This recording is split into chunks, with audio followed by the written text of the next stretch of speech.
ప్రజలైన మనందరి కొరకే, ఆయన పిల్లలమైన ఆయన బిడ్డలమైన మనందరి కొరకే ఈ మాటలు రాయబడి ఉన్నాయి అన్నటువంటి సత్యం మనం అందరం కూడా ఎరిగినటువంటి విషయం. ఇక్కడ మనం చదివిన ఈ మాటలో కృతజ్ఞతాస్తుతులు చెల్లించుట ఏ విషయంలోనంట? ప్రతి విషయములో కృతజ్ఞతాస్తుతులు చెల్లించాలంట. అది అలాగూ చేయడం అంట ఏమంటే దేవుని చిత్తం అంట. మీ విషయములో దేవుని చిత్తము.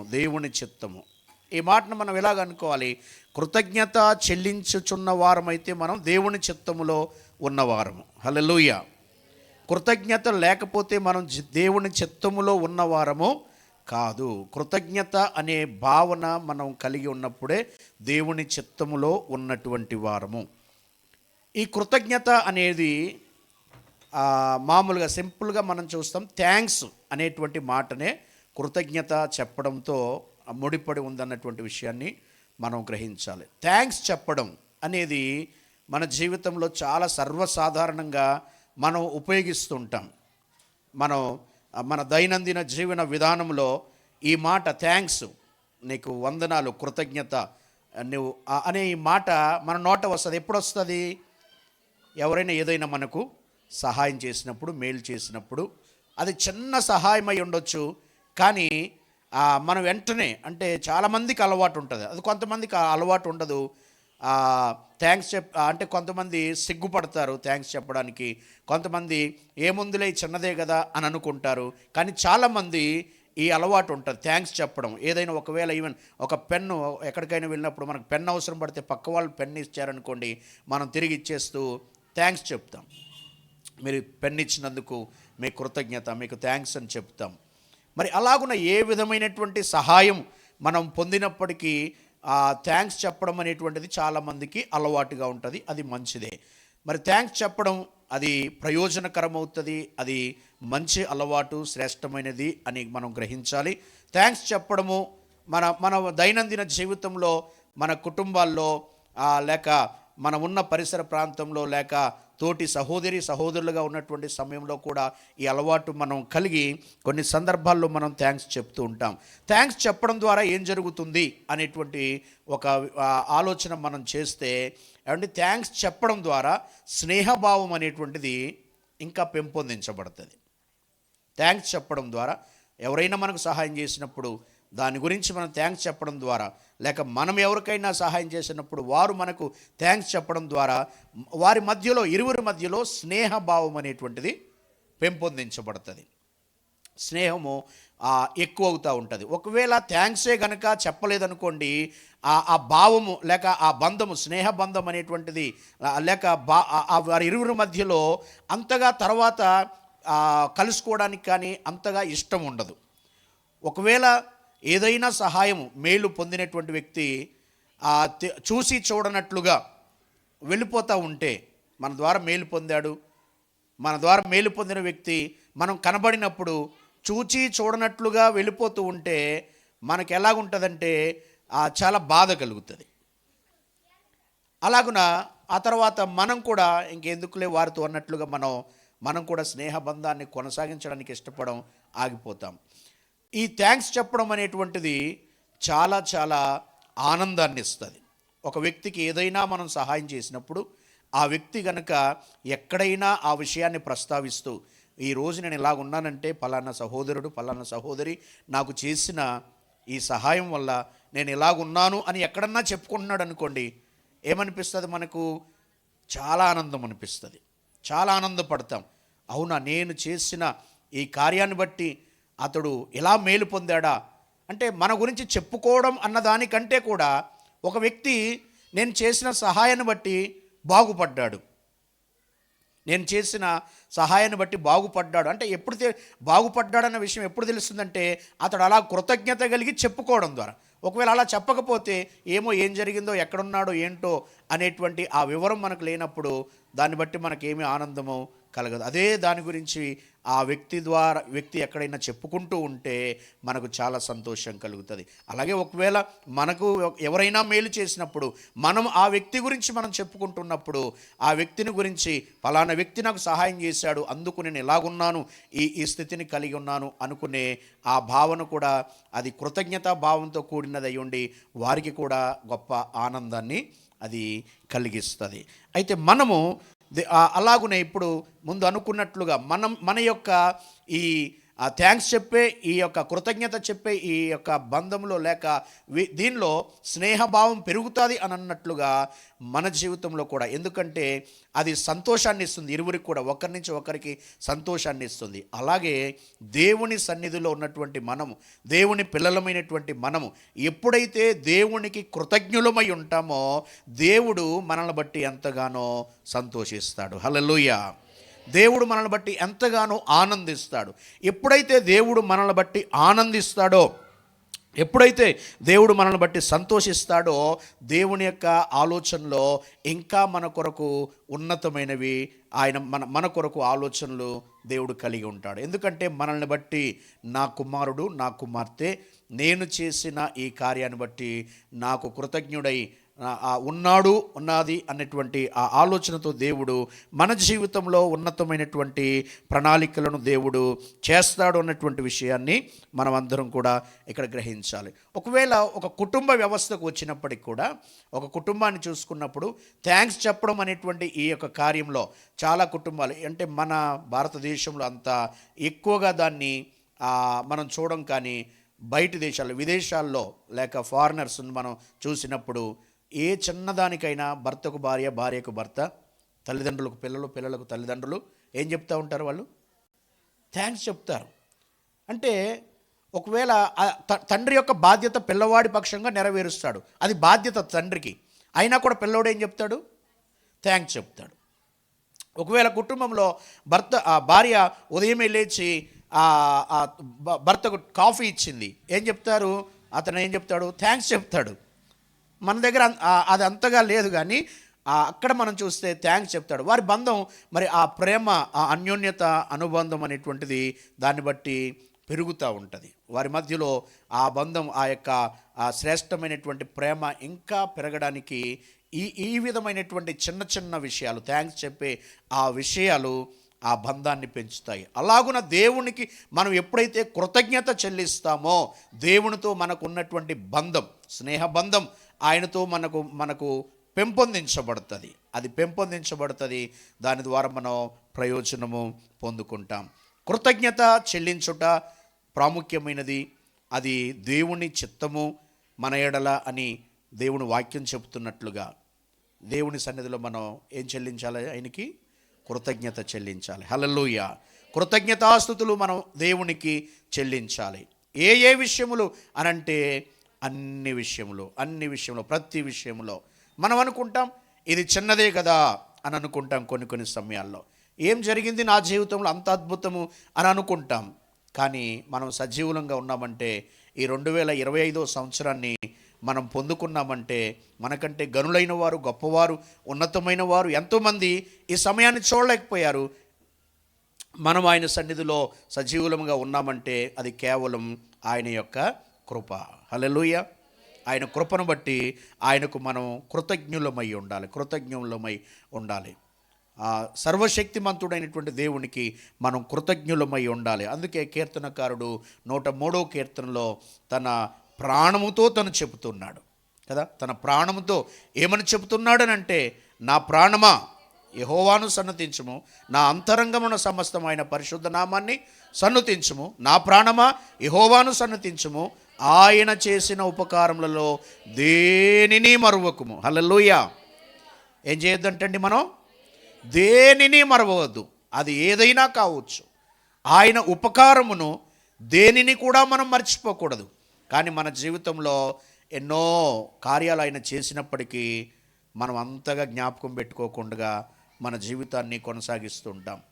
ఎందుకు అలా జరుగుతుందంటే, మన జీవితంలో జరుగుతున్న కార్యాలు అది ఏదో మనకున్న బలం ద్వారా జరుగుతుంది అనుకుంటాం, మనకున్న జ్ఞానం ద్వారా జరిగిందనుకుంటాం. కొన్ని విషయాలు మనకున్నటువంటి ధనము ద్వారా, లేక మనకున్నటువంటి ఏదో పరపతి పలుకుబడి ద్వారా ఇది నేను సాధించుకున్నాను అనుకునే ఈ భావన మనకేం చేస్తుందంటే ఆయనకు కృతజ్ఞత చెల్లించకుండా మనల్ని అలాగ నిలిపేస్తుంది.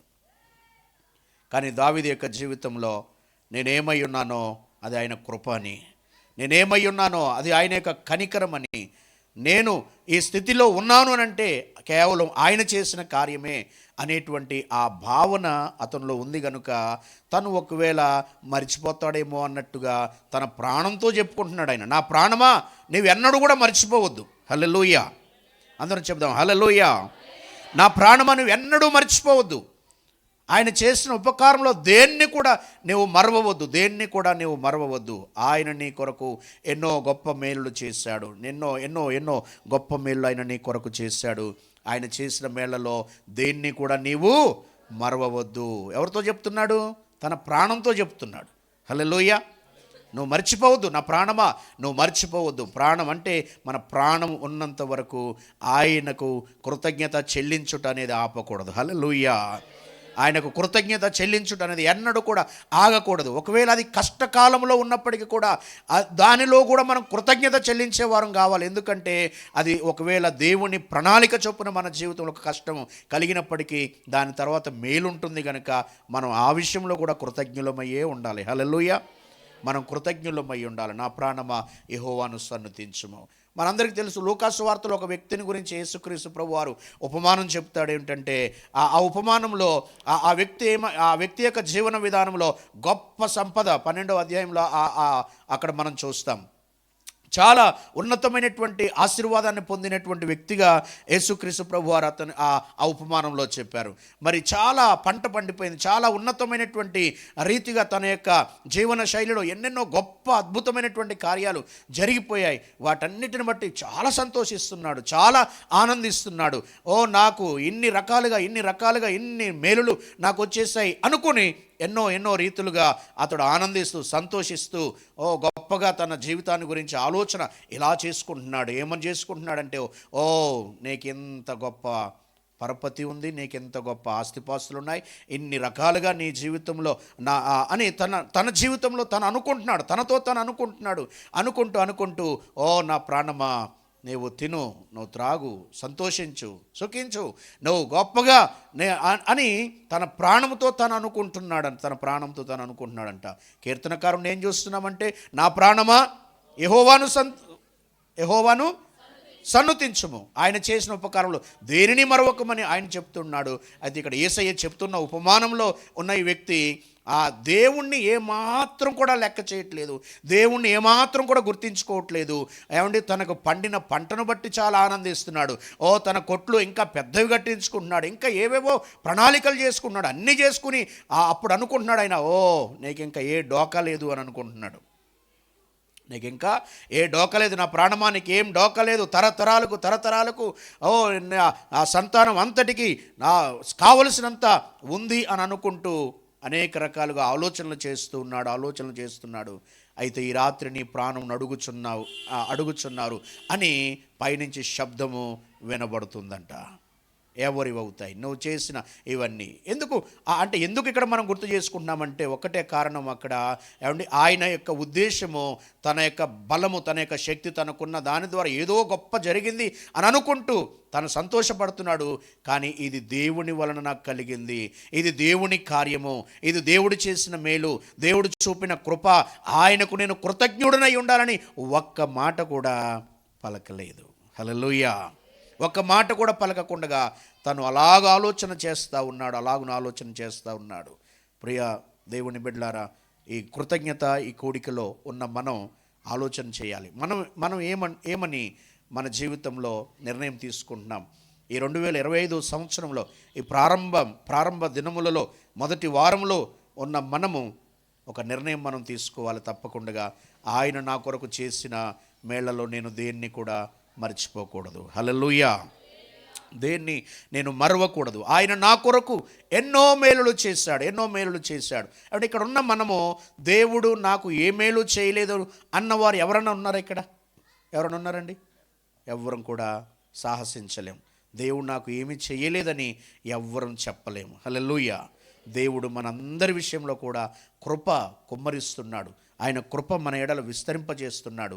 ఆయన ఎన్నో మేలులు మన జీవితాల్లో చేస్తున్నాడు. ఆయన మేలులు ఉన్నతమైనవి, ఆయన మేలులు గొప్పవి, గొప్ప కార్యాలు మన జీవితంలో చేస్తున్నాడు. మరి ఎన్నో మేలులు ఆయన మన కొరకు చేస్తున్నాడు. ఆయన మేళ్లను మనం నిశ్చయంగా ఖచ్చితంగా మనం జ్ఞాపకం ఉంచుకుని ఆయనను మనం సన్నుతించాలి, స్తుతించాలి.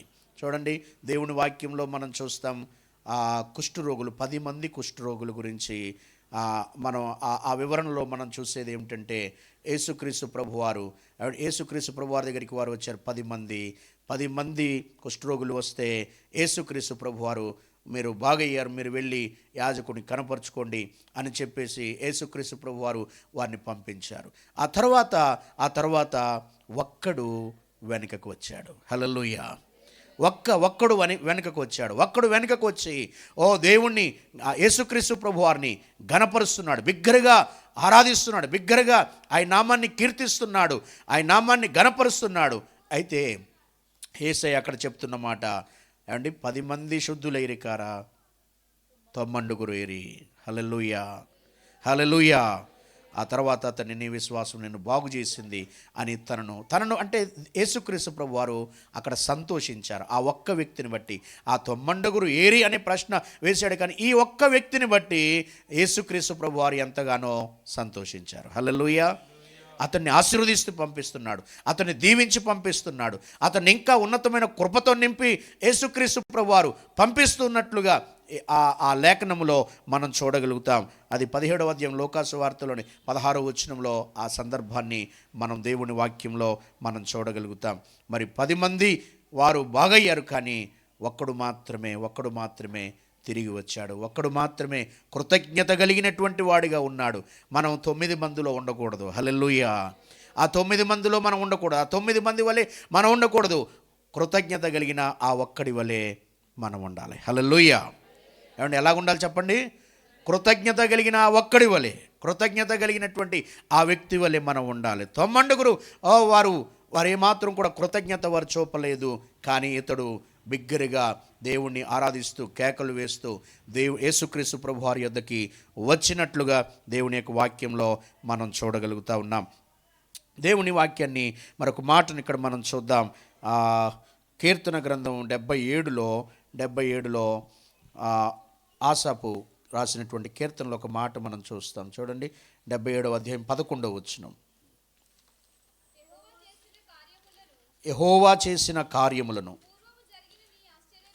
పూర్వము జరిగిన నీ ఆశ్చర్య కార్యములను నేను మనస్సునకు తెచ్చుకొందును. హల్లెలూయా. ఏ కార్యములు? పూర్వము జరిగిన ఆశ్చర్య కార్యములు, యెహోవా చేసిన కార్యములు. దేనికి తెచ్చుకుంటాడంట? మనస్సునకు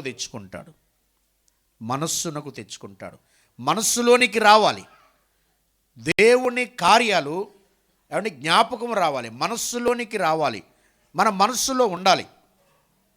దేవుని అద్భుత కార్యాలు మన మనస్సులోనికి ఎప్పుడైతే వస్తాయో అప్పుడే మనం దేవుణ్ణి మహిమపరచగలుగుతాం. మన మనస్సులో ఏమండి దేవుని కార్యాలకు చోటు ఉండాలి. దేవుని కార్యాలు మన మనస్సుల్లో నింపబడి ఉండాలి.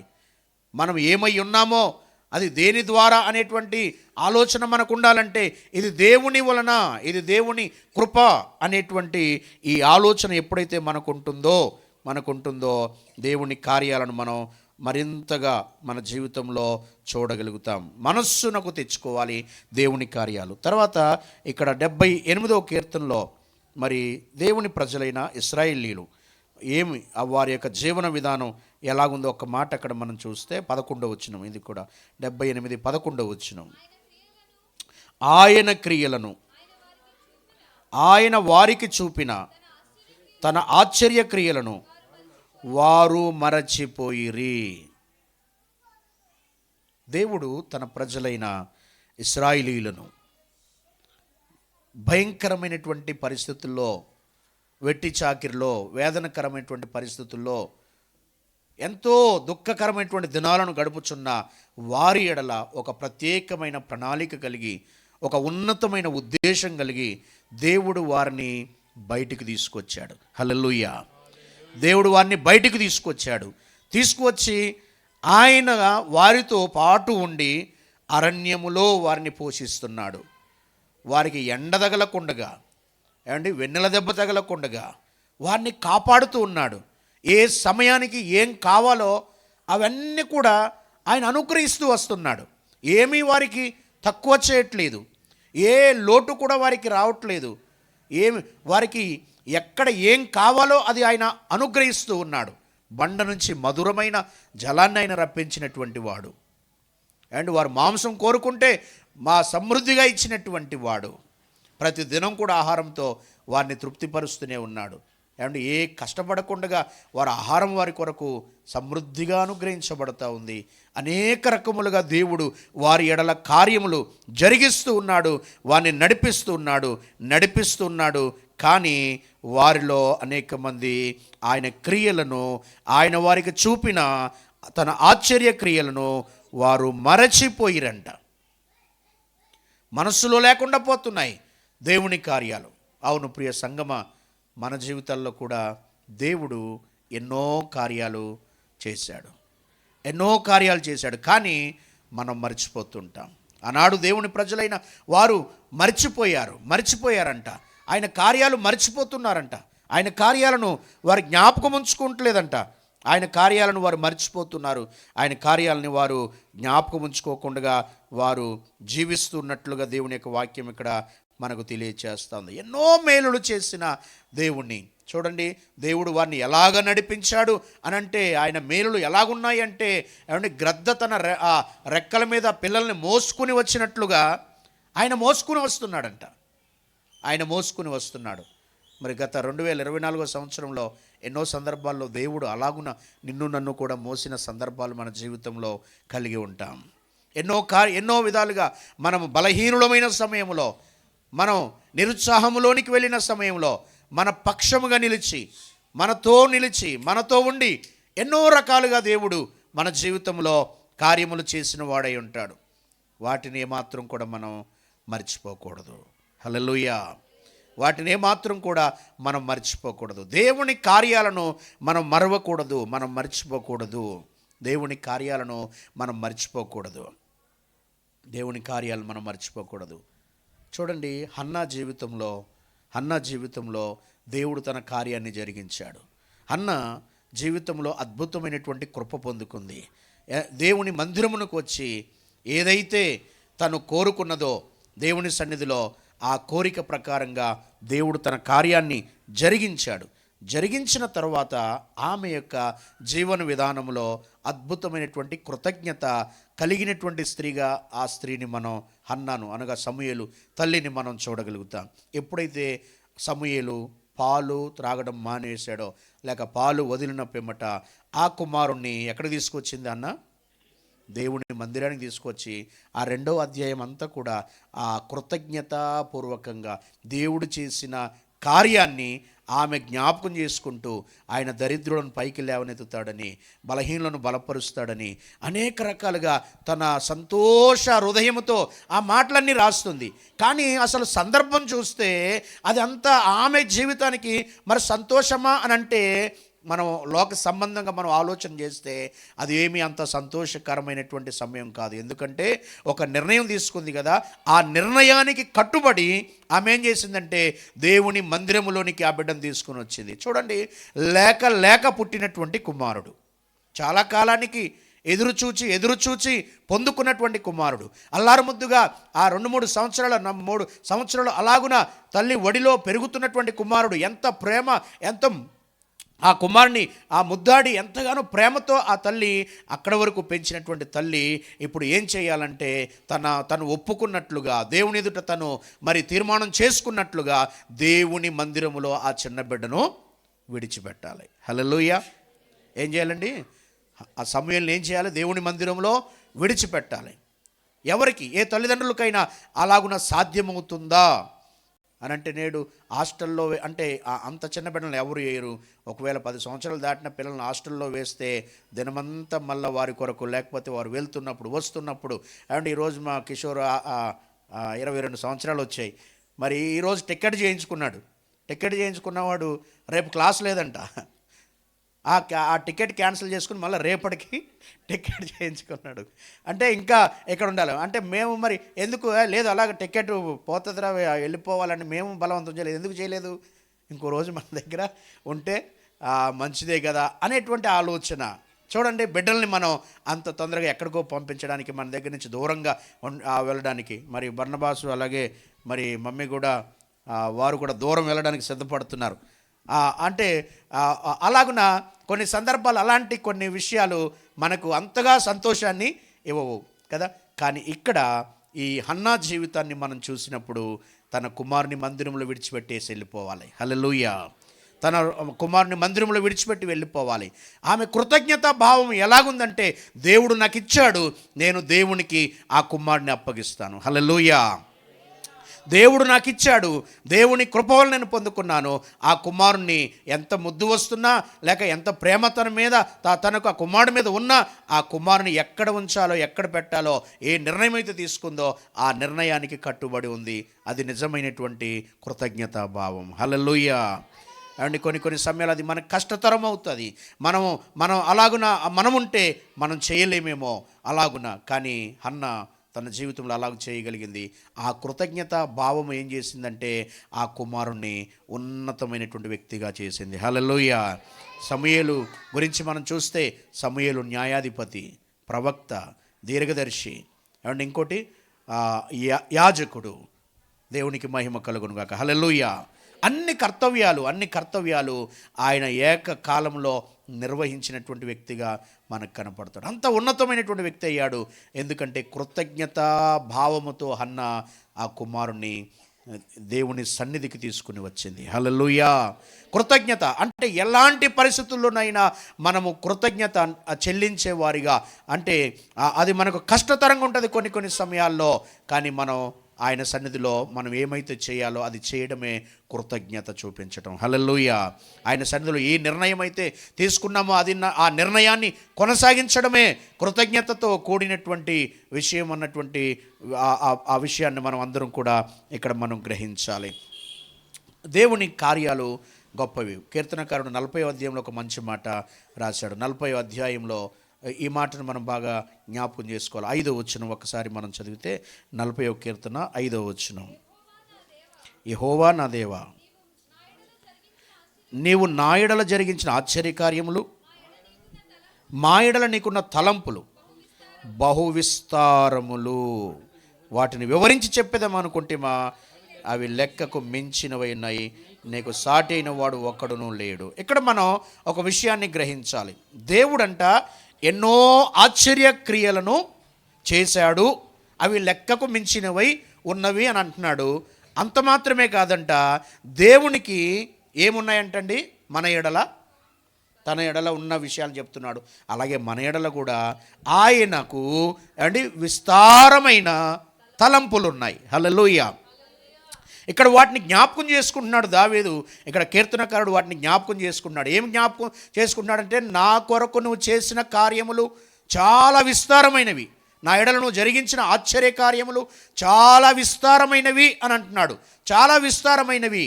ఈ యొక్క విషయాన్ని మనం గుర్తించాలి. అనగా ఇక్కడ కృతజ్ఞతా భావంతో చెప్తా ఉన్నాడు, విస్తారమైన కార్యాలు చేశావు అని చెప్పుకోవడం ద్వారా ఇప్పుడు ఆ తర్వాత ఉన్నటువంటిది తన జీవితంలో సార్థకమవుతుంది. హల్లెలూయా. ఆ తర్వాత ఉన్న మాట అది భవిష్యత్తులో జరగాల్సినటువంటి కార్యం. ఏంటది? భవిష్యత్తు కొరకైనా ఎన్నో తలంపులు దేవుడు కలిగి ఉన్నాడంట. హల్లెలూయా. ఇక్కడ కూర్చున్న మనందరి జీవితంలో కూడా దేవుడు అలాగునే ఎన్నో విస్తారమైనటువంటి తలంపులను నీ కొరకు, నా కొరకు, మనందరి కొరకు దేవుడు కలిగి ఉన్నాడు. హల్లెలూయా.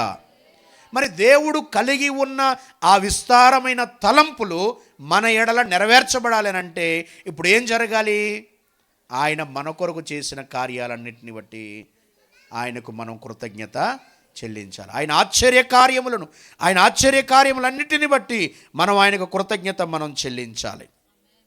ఎన్నో కార్యాలు ప్రభు మన కొరకు చేశారు. ఇది అద్భుతమైనటువంటి సూత్రం మన జీవితంలో.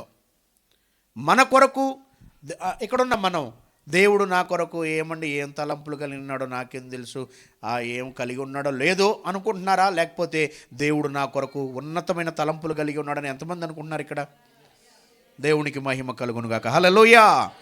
మనమందరం నమ్ముతున్నాం కదా, దేవుడు మన కొరకు ఈ 2025వ సంవత్సరంలో ఉన్నతమైన తలంపులు ఎన్నో కలిగి ఉన్నాడు. హల్లెలూయా. శ్రేష్టమైన తలంపులు దేవుడు కలిగి ఉన్నాడు. ఎప్పుడు కూడా దేవుడు తన పిల్లల కొరకు శ్రేష్టమైన తలంపులు కలిగి ఉంటాడు దేవుడు. మరి ఆ తలంపులన్నీ కూడా మన జీవితంలో నెరవేర్చబడ్డానికి మనకున్న ఏకైక మార్గం ఏంటంటే ఆయనకు మనం కృతజ్ఞత చెల్లించటం. హల్లెలూయా. దేన్ని బట్టి? ఆయన మన కొరకు చేసిన కార్యములను బట్టి. అదే ఇక్కడ చెప్తున్నాడు, నా కొరకు చేసిన కార్యములు బహువిస్తారములు, అంతేకాదు నా కొరకు నువ్వు కలిగి ఉన్న తలంపులు కూడా బహువిస్తారములు. హల్లెలూయా. చూడండి ఎంత మంచి సూత్రం ఇది. ఆ బహువిస్తారమైన తలంపులు మన ఎడల నెరవేర్చబడ్డానికి మనమే ఆయనకి అవకాశం ఇవ్వాలి. ఆయన ఎల్లప్పుడూ కూడా సిద్ధమే. మన దేవుడు నిన్న నేడు నిరంతరం ఏకరీతిగా ఉంటాడు. ఆయన మారడు, మార్పు లేని దేవుడు. ఆయన మాటలో మార్పు ఉండదు. అయితే మన జీవితంలో ఆయన ఎన్నో కలిగి ఉంటాడు ఆయన మన జీవితంలో. ఎప్పుడు మరి అవి మన జీవితంలో విడుదలవుతాయంటే మనం ఎప్పుడైతే ఆయనకు కృతజ్ఞత చెల్లిస్తామో, చేసిన కార్యాలను బట్టి కృతజ్ఞత. అంటే ఈ లోకంలో కూడా అంతే కదండి, ఎవరైనా మనం చేసిన మేలుకి ఏమంటే కృతజ్ఞత చెప్తే ఎలాగ స్పందిస్తారు? వారు సంతోషంగా ఉండడం మాత్రమే కాకుండా మరొకసారి మనకి ఏదైనా అవసరం వచ్చినప్పుడు వీరికి చేస్తే మంచిదే అన్న భావనతో వారు ఉంటారు. హల్లెలూయా. వీరికి సహాయం చేయడం మంచిదే, ఎందుకంటే వీరు కృతజ్ఞత కలిగినటువంటి వారు. అదే కృతజ్ఞత లేదనుకోండి, ఏమంటే కృతజ్ఞత లేని వారు ఒకవేళ మళ్ళా సహాయానికి వచ్చినప్పుడు వారి హృదయ భావన ఎలాగుంటుందంటే, పలానా సమయంలో ఇంత మేలు చేస్తే ఒక్క మాట కూడా థ్యాంక్స్ చెప్పలేదు, లేకపోతే కృతజ్ఞత భావమే లేదు, ఎక్కడైనా కనపడితే చూడనట్టుగానే ఉంటాడు అనే ఈ భావన మరొకసారి అతనికి ఏమాత్రం కూడా సహాయం చేయడానికి మనసు అంగీకరించదు. అది మానవ నైజం కదా, మానవ నైజం అదే. మరి అలాగే దేవుని యొక్క సన్నిధిలో కూడా దేవుడు కూడా మనం ఎప్పుడైతే కృతజ్ఞత మనం చెల్లిస్తామో అప్పుడు నా కుమారుడు నా కుమార్తె నన్ను మహిమపరచదు, నా కృతజ్ఞత లేక నా కార్యాన్ని బట్టి సంతోషించి ఆనందిస్తాడు, నన్ను స్తుతిస్తాడు అనేటువంటి ఈ భావన దేవుడు కలిగి ఉన్నప్పుడు ఆయన కలిగి ఉన్న తలంపులన్నీ కూడా మన జీవితంలో నెరవేరుస్తాడు. హల్లెలూయా. మరి ఎంతమందికి ఆయన తలంపులు నెరవేర్చబడాలని ఆశ ఉంది? దేవునికి స్తోత్రం. హల్లెలూయా. మరి ఏం చేయాలి మనం ఆయన తలంపులు నెరవేర్చబడాలంటే? ఆయనకు ప్రతి విషయంలో కృతజ్ఞతాస్తుతులు మనము చెల్లించే వారముగా మనం ఉండాలి అని చెప్పి దేవుని యొక్క వాక్యం ఇక్కడ మనకు తెలియచేస్తూ ఉంది. అలాగే మరి దేవుని యొక్క వాక్యంలో 50వ కీర్తనలో కూడా ఇలాంటి సందర్భాన్ని మనం చూస్తాం. 50వ కీర్తన 23వ వచనాన్ని మనం చూస్తే చాలా అద్భుతమైనటువంటి మాట అది. 50వ కీర్తన 23వ వచనం, స్తుతియాగము అర్పించువాడు నన్ను మహిమపరచుచున్నాడు, నేను వానికి దేవుని రక్షణ కనపరచున్నట్లు వాడు మార్గము సిద్ధపరచుకునేను. హల్లెలూయా.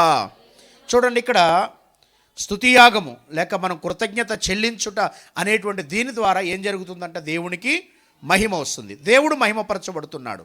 ఆ తర్వాత మాట చాలా ప్రాముఖ్యమైనది. దేవుడు మహిమపరచబడుతున్నాడు. మహిమపరచబడినప్పుడు ఏమండి దేవుడంట ఎవరైతే కృతజ్ఞత స్తుతి ఎవరైతే చెల్లించారో ఆయనను మహిమపరిచారో వారికి ఏమంటే రక్షణ కనపరచున్నట్లు మార్గము సిద్ధపరచుకొనెను. అంటే ఇక్కడ మళ్ళా ఏమని చెప్తుందంటే వాక్యం, మార్గం ఎవరు సిద్ధపరచుకున్నారు? దేవుడు సిద్ధపరిచాడా? ఎవరు సిద్ధపరిచారు? మనకు మనమే సిద్ధపరచుకున్నామంట. వాక్యం స్పష్టంగా ఇక్కడ మనకు తెలియజేస్తుంది. నేను వానికి దేవుని రక్షణ లేక నా కార్యము కనపరచున్నట్లుగా నన్ను స్తుతించిన వాడు, నాకు కృతజ్ఞత చెల్లించిన వాడు ఏం చేస్తున్నాడంటే మార్గాన్ని తెరవజేసుకుంటున్నాడు. హల్లెలూయా. మార్గమును సిద్ధపరచుకుంటున్నాడు లేక ఆకాశాన్ని తెరవ చేసుకుంటున్నాడు. చూడండి, ఎప్పుడైతే మనము కృతజ్ఞత చెల్లించకుండా ఉండిపోతామో మనం ఎక్కడున్నామంటే మనకు మనమే మార్గాన్ని ఏం చేసామంటే క్లోజ్ చేసేసుకున్నాం. మన మీదకి వచ్చే దీవెన, మన మీదకి వచ్చే ఆశీర్వాదాన్ని మనం ఏం చేసాం? క్లోజ్ చేసేసుకున్నాం. ఇక నాకు అంటే ఆశీర్వాదం నాకు వద్దు అన్నట్లుగా మనం ఉన్నాం. ఎప్పుడైతే స్తుతి మనం చెల్లిస్తామో, కృతజ్ఞత చెల్లిస్తామో, మన కొరకు మనమే మార్గం తెరవ చేసుకుంటున్నాం. హల్లెలూయా. దేవుని కార్యాలు జరుగునట్లుగా, దేవుని కార్యాలు మన జీవితాల్లో, మన కుటుంబాల్లో జరుగునట్లుగా మనం మార్గాన్ని తెరవ చేసుకుంటాము.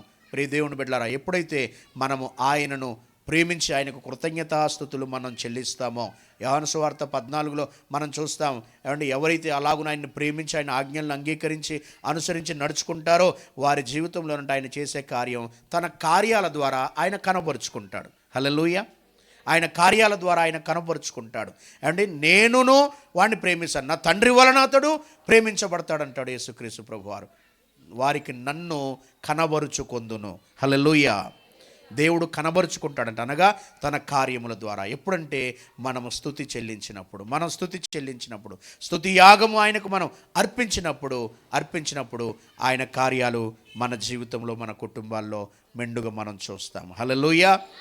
కనుక మరి యొక్క సాయంకాల సమయం, రాత్రి సమయం దేవుని సన్నిధిలో ఉన్నటువంటి మనం అందరం కూడా గ్రహించి గమనించి మనకు మనమే దీవెన పొందుట కొరకైన మార్గాన్ని తెరవ చేసుకునే గొప్ప అవకాశం మనకుంది. హల్లెలూయా. ఉందా లేదండి? ఉందా? దేవుడి కార్యాలు మన జీవితంలో జరగడానికి మనమే మార్గం తెరవ చేసుకునే అవకాశము ఒకటే, కృతజ్ఞతాస్తుతి చెల్లించుట. హల్లెలూయా. కృతజ్ఞత అర్పించుట, కృతజ్ఞత భావంతో మనం ముందుకు వెళ్ళుట. అందుకే దేవుని వాక్యం కొలస్సీలకు రాసిన పత్రిక 2వ అధ్యాయం 7వ వచనంలో చెప్పబడుతుంది ఏంటంటే, మీరు కృతజ్ఞతాస్తుతులు చెల్లించుట ఎందంట విస్తరించాలంట. హల్లెలూయా. చెప్పండి, మీ ప్రక్క వారికి చెప్పండి ఈ మాట ఒక్కటి. కృతజ్ఞతాస్తుతులు చెల్లించుట యందు విస్తరించాలి. కృతజ్ఞతాస్తుతి చెల్లించుటలో విస్తరించాలి. హల్లెలూయా. ఏమంటే, కృతజ్ఞత ఈ కృతజ్ఞత కూడిక ఏమవ్వాలంటే సంఘంలో ఉన్న ప్రతి ఇంటికి కూడా ఇది విస్తరించాలి. హల్లెలూయా. ఎంతమంది కోరుకుంటున్నారు అలాగా? మా ఇంటికి విస్తరించాలి ఈ కృతజ్ఞత కూడిక. ఎంతమంది నిజంగా చెప్పండి? దేవునికి స్తోత్రం. హల్లెలూయా. ఈ కృతజ్ఞత కూడిక మా గల్లీలో, మా ఇంటిలో ఇది విస్తరించాలి, అక్కడికి వెళ్ళాలి. దేవునికి మహిమ కలుగునుగాక. సంఘము విస్తరించాలి, కృతజ్ఞత స్తుతులు చెల్లించుటలో విస్తరించాలి. ఆ ఆశతో ఈ 2025వ సంవత్సరం ఈ ప్రారంభం నుంచి మనం అలాంటి ఆశతో ముందుకు అడుగులు వేద్దాం.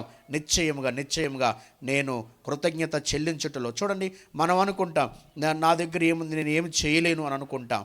మనము ఏమి చేయడమో కాదు, మన ఇంటిలో అందరినీ ఆహ్వానించి మన చుట్టూ ఉన్న వారికి దేవుని మాటలు అందించడానికి ఒక ప్రయత్నం మనం చేయడం, అందులో మనం ఏమీ నష్టపోవం.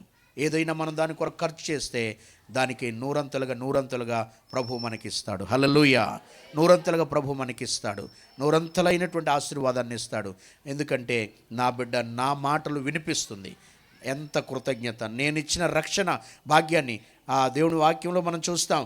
నేను ఆయనకి ఏమి చెల్లించుదును అని అంటాడు 116వ కీర్తనలో. ఆయన నాకు ఇచ్చిన రక్షణ, ఆయన నాకు చేసిన ఉపకారములకు నేను ఆయనకి ఏమి చెల్లించుదును అని చెబుతూ రక్షణ పాత్రను చేతబట్టుకుంటాను. హల్లెలూయా.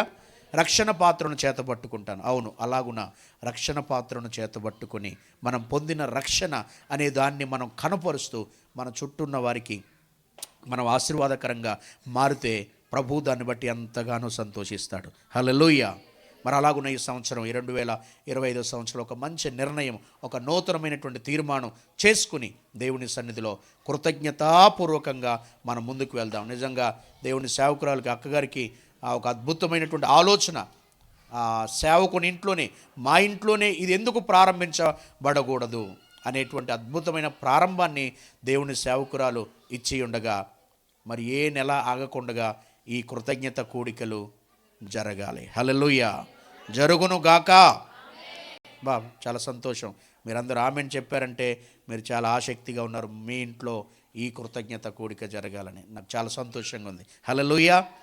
దేవునికి స్తోత్రం. కనుక అలాగున్న మనం ముందుకు సాగుదాం. ఒకటే, కృతజ్ఞత చెల్లించడం ద్వారా మనము మేలు పొందుతాం, మనం మార్గాన్ని తెరవ చేసుకుంటాం. దేవుని కార్యాలు మరింతగా మన జీవితంలో జరుగునట్లుగా మనం ఆ మార్గాన్ని తెరవ చేసుకుంటాం. కనుక ఈ రాత్రి ఒక మంచి నిర్ణయం తీసుకుందాం, ఒక మంచి ఆలోచనతో మనం ముందుకు వెళ్దాం. నా ఇంటిలో ఇలాంటి కూడిక, నా ఇంటి పరిసర ప్రాంతంలో ఇలాంటి కృతజ్ఞత సభ ఏర్పాటు చేసుకోవాలి అనే ఆశతో ఈ రాత్రి ఇక్కడి నుంచి మనం వెళ్దాం. నిశ్చయంగా దేవుడు మనం అలా చేస్తున్నాం ఆ నిర్ణయం అంటే మనకు మార్గం తెరవబడుతుంది. ఆయన తలంపులన్నీ కూడా మన జీవితంలో నెరవేర్చబడతాయి. ఆయన తలంపులు మామూలుగా లేవు. నీ జీవితంలో, నా జీవితంలో సామాన్యమైనవి కాదు. ఆయన తలంపులు మేలుకరమైన ఉన్నతమైన తలంపులు దేవుడు నీ కొరకు, నా కొరకు ఈ 2025 సంవత్సరంలో కలిగి ఉన్నాడు కనుక వాటన్నిటిని సార్థకం చేసుకోవడానికి మనం కృతజ్ఞులమై ఆయన సన్నిధిలో ముందుకు సాగుదాం. ఈ మాటలు దేవుడు దీవించునుగాక. ఆమేన్. నాకు ఇచ్చిన సమయాన్ని బట్టి దేవుని సేవకులకి, బర్నబాస్ గారికి, అలాగే అక్కగారికి హృదయపూర్వక వందనాలు. కూడి ఉన్న మీ అందరికీ కూడా మరొకసారి వందనాలు తెలియజేస్తున్నాను. దేవుడు మీ అందరినీ కూడా దీవించునుగాక. ఇంకా ఈ యొక్క కృతజ్ఞత కూడిక ముగింపులోనికి వచ్చినాం. చాలా చక్కని వర్తమానాన్ని, ప్రతి విషయంలో ఆయనకు కృతజ్ఞత ఆస్తుతులు చెల్లించుట అది ఎంతో మంచిది. దానికి మించింది ఏం చెప్పండి?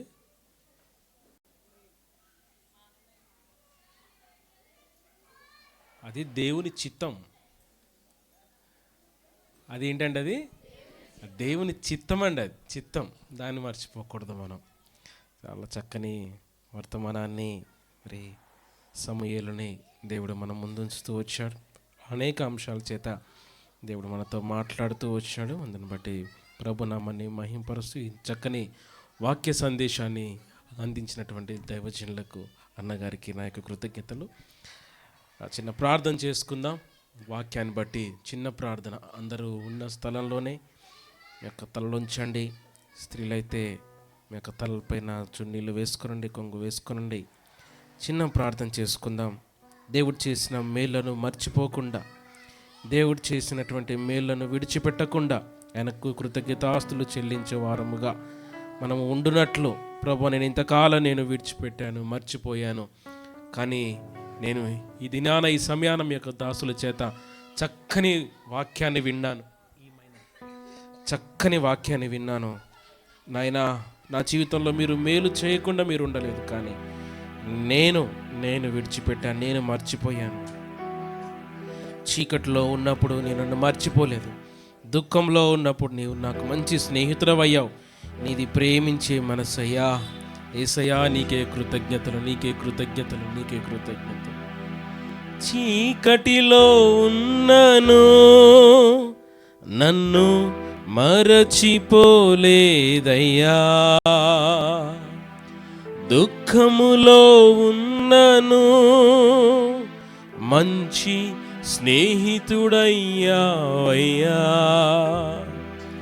చీకటిలో ఉన్నను, నన్ను మరచిపోలేదయ్యా. దుఃఖములో ఉన్నను, మంచి స్నేహితుడయ్యావయ్యా. నీది ప్రేమించే మనసయ్యా.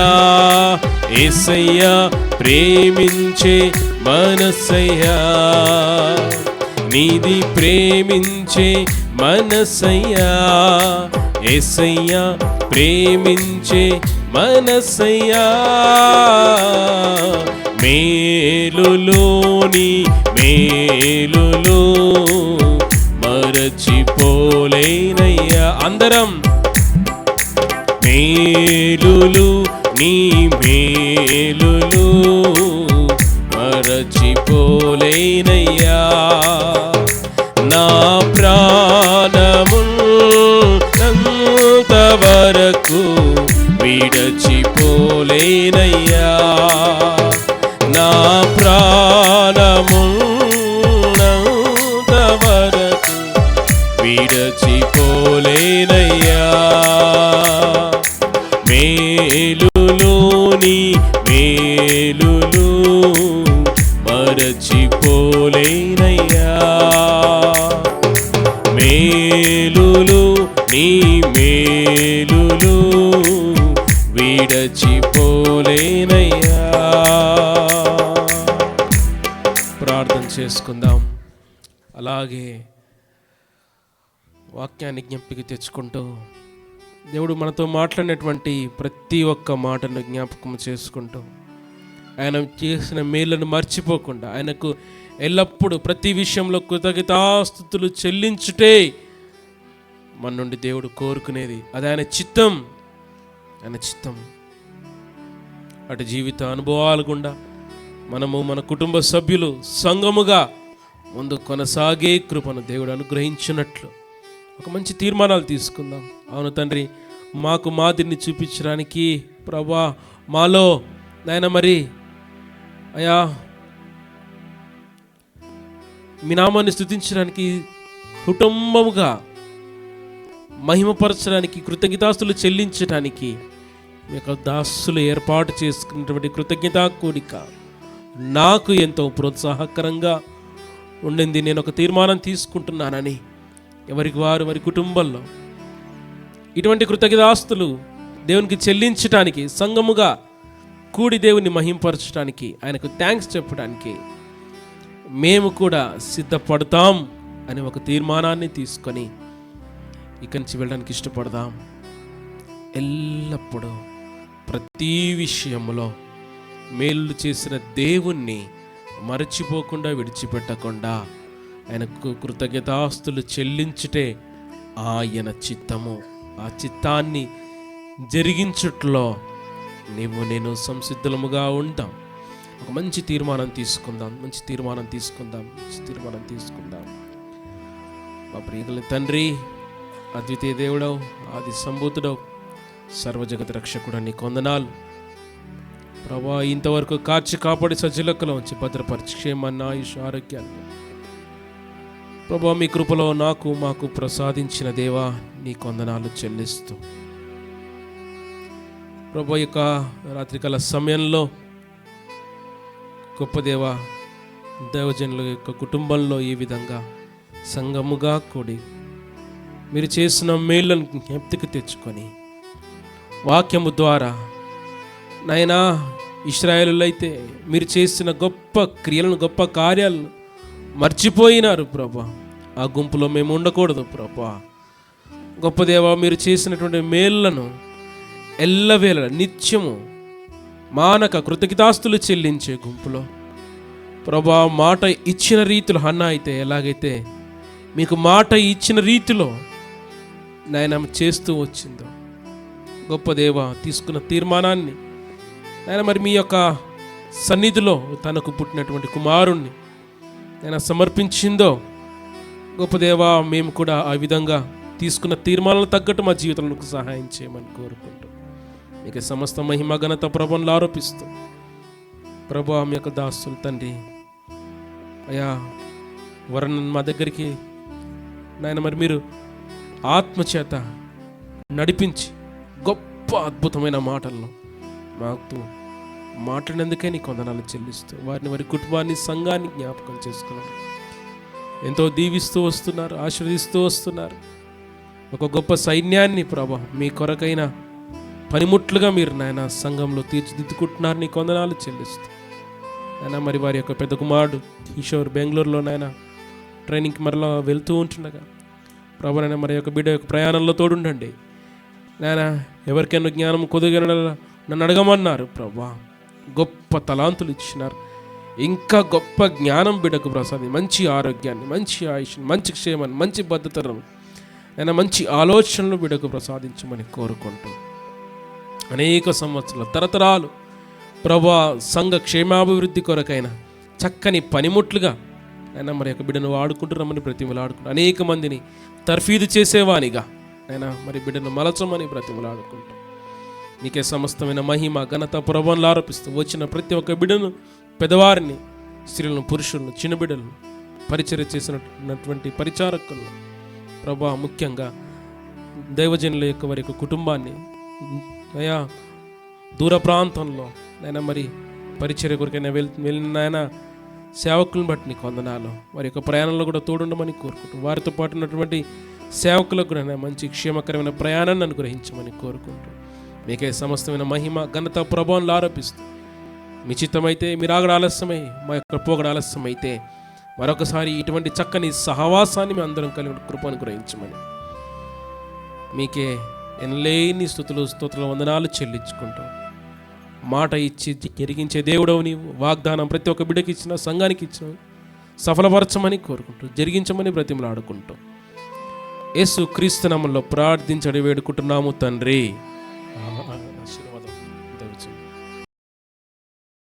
మన పరమ తండ్రి అయిన దేవుని ప్రేమ, ప్రభు అయిన యేసుక్రీస్తు వారి కృప, పరిశుద్ధాత్మ సన్నిధి సహవాసం మనందరికీ, సకల పరిశుద్ధులకు, ప్రత్యేకంగా ఈ కృతజ్ఞత కూడికలు, ఈ ప్రారంభం దేవుని సేవకుని ఇంట్లో జరిగి ఉండగా ఈ సేవకుని కుటుంబానికి, సంఘమంతటికి సదా తోడయుండి నడిపించునుగాక.